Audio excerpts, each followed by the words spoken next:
मोठमोठ्या हॉस्पिटलांमध्ये दररोज अनेक जणांचे मृत्यू होत असतात.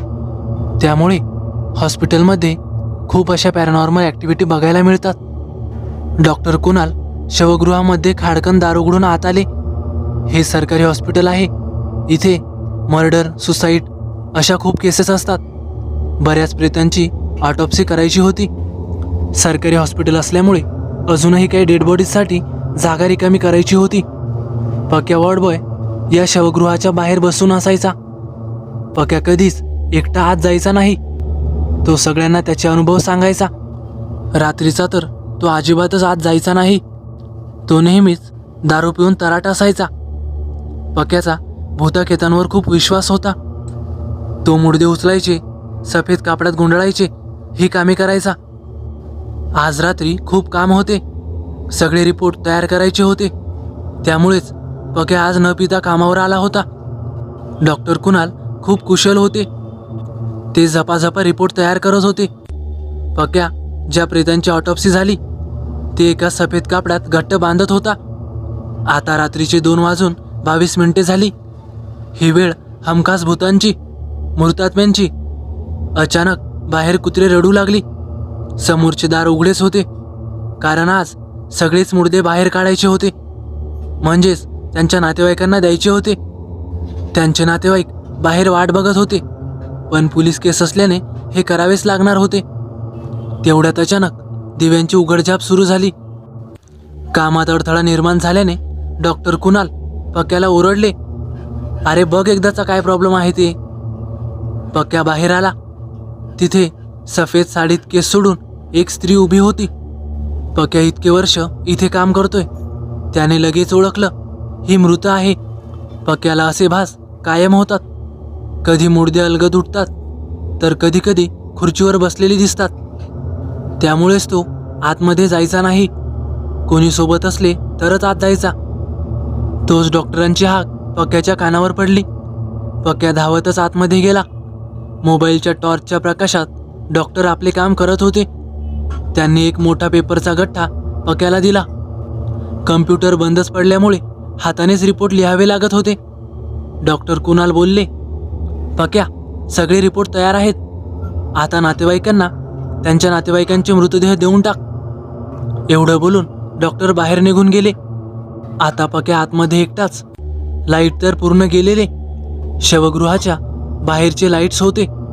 तो सगळा उजेड तसा आतमध्ये येत होता. आणि तेवढ्यात पक्याच्या खांद्यावर कोणीतरी हात ठेवला. बघतो तर काय, एक सफेद कपड्यातील प्रेत, जे त्यानेच बांधलेले, चक्क त्याच्या समोर उभे होते. पक्याचे हातपाय थरथरत होते. बाकीचे मुर्दे सुद्धा जरा जरा हालचाली करू लागले. पक्या घाबरून थोडा वेळ बाहेर उभा राहिला. पक्या चांगलाच घाबरला. कशीबशी हिंमत एकवटून त्याने तिथून धूम ठोकली. तो शवगृहाच्या बाहेर जाऊन उभा राहिला. त्याला वाटलं हा नक्कीच आपला भास असेल. भीतीपोटी त्याला आत जायची इच्छा होत नव्हती. पण काम झाले नाही तर नोकरी जाईल, म्हणून तो भीतच आतमध्ये गेला. पक्या समोरच्या लाईटकडे बघत काम उरकत होता. आणि अचानक एका प्रेताने त्याचा गळा धरला आणि त्याचा गळा पूर्ण ताकदीनिशी दाबत होता. तो जीवाच्या आकांताने ओरडला. आणि ओरडत असतानाच त्याला त्या प्रेताचा चेहरा दिसला. आणि त्याचा चेहरा पाहून पक्याच्या पायाखालची जमीनच सरकली. आणि त्याचा चेहरा पाहून पक्याच्या पायाखालची जमीनच सरकली.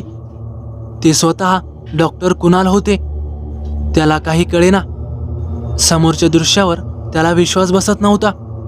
एक जोराची किंकाळी पूर्ण हॉस्पिटलमध्ये घुमली. दुसरा दिवस उजाडला. दुसऱ्या दिवशी सकाळी हॉस्पिटलमध्ये त्यांचे 2 सहकारी वारले, म्हणून दुःखी वातावरण होतं. 2 नर्स एका खांबापाशी बोलत होत्या. पहिली नर्स म्हणाली, खूप वाईट झालं नाही? त्यावर दुसरी नर्स, हो ग, पक्या कसा गेला असेल पण? त्यावर पहिली नर्स म्हणाली, सगळ्यांना हेच समजत नाही. काल दुपारीच डॉक्टर कुणाल कार ॲक्सिडेंटमध्ये गेलेत. त्यांना 5 वाजता शवगृहामध्ये ठेवलं होतं. मग सगळ्या डेड बॉडीजच्या ऑटोप्सी कोणी केल्या असतील, आणि तेही एवढं फास्ट. आणि त्यात एक आश्चर्याची गोष्ट सांगू, खाली डॉक्टर कुणालची सही होती. 2 दिवस झाले तिथे कम्प्युटर बंद आहेत. त्यामुळे काहीच कळायला मार्ग नाही. पक्याची तर नाईट होती. त्याला डॉक्टर कुणाल गेलेत हे सुद्धा माहीत नव्हतं. तो असता तर ऑटोप्सी नक्की कुणी केल्या हे समजले असते. त्यावर दुसरी नर्स म्हणाली, पक्या नेहमीच भूतांचे अनुभव सांगायचा, कदाचित. त्यावर पहिली नर्स लगेच म्हणाली, अगं पक्याचा चेहरा एवढा विद्रूप केला होता फाडून की तो ओळखणेही अवघड होते. त्यावर दुसरी नर्स म्हणाली, मग तो पक्या नसेलच बहुतेक. त्यावर पहिली नर्स पुन्हा म्हणाली, अगं पक्याने हातावर टॅटू काढला होता बघ, त्यावर लिहिलं होतं ऑटोप्सी.